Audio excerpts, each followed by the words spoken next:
They say YouTube can change your life, turn you into an overnight success, make you famous, or even help you quit your 9 to 5. But no one really talks about what happens when you're just starting out. So for 30 days, I decided to go all in. I uploaded videos, tried to get better, and spent hours editing. And let me tell you, this experience was nothing like the motivational success stories you see online. What really happens when you start from zero? Is it worth the time, the effort, or does it all just flop? Well, today I'm sharing the full story, the highs, the lows, and the stuff no one warns you about. And trust me, there were some surprises along the way, both good and bad. The first video. You'd think this would be the easiest part, right? It's not. Before even hitting record, you have to choose a niche and a style. So here's how it started. I sat down with my phone and created some truly bad YouTube shorts with CapCut. No script, no planning.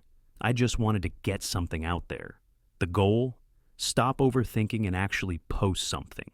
When I finally uploaded that first video, I was hyped. I waited to see how many views I'd get. And then, nothing. No views, no comments, just silence. I kept refreshing the page every few minutes, hoping the numbers would change. I knew it wasn't going to go viral, but one view, just one, that's all I wanted. And then, out of nowhere, it happened. That glorious little one view. It was like the YouTube gods were saying, hey, someone out there actually clicked on your video. Granted, it was probably me, accidentally clicking on it while editing, but still, it felt like a small victory. After that first upload, I knew I couldn't stop there. I had to keep going. So I committed to uploading once a week, no matter what. But as you probably guessed, it wasn't as easy as I thought it would be. For starters, editing takes forever. I assumed it would be quick, just cut a few clips and slap on some music, right? Nope. Turns out, making something even remotely watchable takes hours, especially when you have no clue what you're doing. And don't even get me started on thumbnails. By the end of the first week, I had uploaded 2 videos and racked up a grand total of a couple hundred views. Honestly, I wasn't even mad. Every single one of those views felt like progress. It was proof that I was actually doing something, instead of just thinking about it. The biggest lesson from week 1. It wasn't about editing, thumbnails, or even views. It was about just starting. This is my 8th YouTube channel, and even when it's messy and awkward and no one's watching, that's the hard part. If you can get through that, you're already ahead of most people. By week 2, I felt like I was finally getting the hang of things. At least, I thought I was. I made some tweaks to my process and started settling into a routine. But life has a funny way of keeping you on your toes. The first thing I realized just uploading wasn't enough. If no one clicks on your video, it doesn't matter how much effort you put in. So I started learning about SEO, keywords, and of course, the freaking algorithm. I spent hours tweaking my titles and descriptions, trying to figure out what would make people actually click. It felt like a science experiment, but instead of lab equipment, I was using TubeBuddy. Midway through the second week, I got my first few comments. Sure, it was something simple like, nice video, but it made all those hours of editing and thumbnail stress feel worth it. That's when it hit me.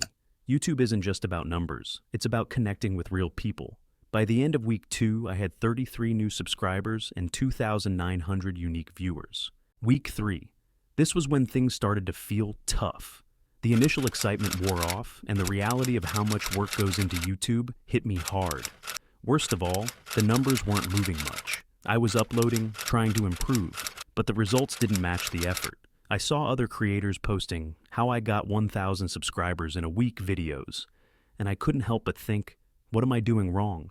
There were nights I stayed up until 2 a.m. editing, only to realize the video still wasn't right. And yet, I still uploaded it. And then, out of nowhere, one of my videos got a tiny bump in views. Not viral or anything, but just enough to make me think, okay, maybe I'm onto something. The moment I almost quit. This was the week I almost gave up. I felt stuck, like all my effort wasn't paying off. But then I reminded myself, why did I start this in the first place? Not for instant success, but to learn, create, and see what I was capable of. Once I remembered that, everything felt lighter. By the end of week 3, I got a ton of kind comments. Thank you all for your support. The final stretch, week 4. At this point, I wasn't just tired, I was drained. But I was also determined. If I had made it this far, I wasn't going to quit now. I wanted to finish strong and maybe, just maybe, figure out how to hit 1,000 subs. I focused on creating content that could actually help or entertain people, no more throwing random ideas at the wall. And guess what? It started to work. Slowly but surely, my watch time increased. People were watching my videos all the way through, and even better, they were leaving comments. The results. After 30 days, here's what my channel looked like. Uploaded 6 videos.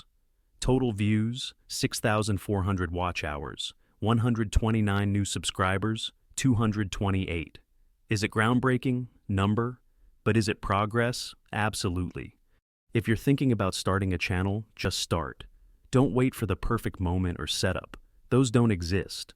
The hardest step is the first one, but it's also the most important. And if you're on your own YouTube journey, let me know in the comments. YouTube isn't just a platform, it's a community. The people who stick with it are the ones who win. Not because they're the best, but because they didn't give up. Thanks for being part of this journey. If you're curious about what happens next, hit that subscribe button and let's figure it out together.